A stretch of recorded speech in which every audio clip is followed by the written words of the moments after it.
এইখন হ'ল আমাৰ আলহী খাব অহা বাগিচা, শাকৰ বাগিচা। আজি ইয়াৰ পৰা আগতে চব্জি উঠাই লৈ যাব লাগিব আমি। এইবিলাক বেঙেনা, ধনিয়া বা কি নাই গোটেই আটাইবিলাক আছে। এইবিলাক মূলা, তিতা কেৰেলাৰ গছ, এয়া পানীলাওৰ গছ। পানীলাও লাগিলে আমি নিব আহিম।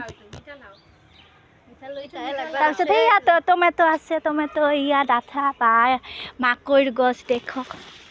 কোনোবাই লাগিলে আহিব পাৰে ইয়াতে। এড্ৰেছটো মই দি দিম। মই এড্ৰেছটো কল আছে ইয়াতে, নৰসিংহৰ পাত, আদা, এইবিলাক কলি হৈছে চব্জি।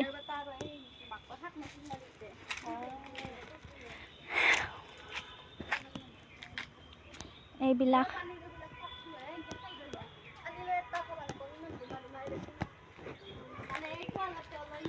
আমি এতিয়া ইয়াতে বহি ইয়াতে হাতত আছে সেইটো খাম।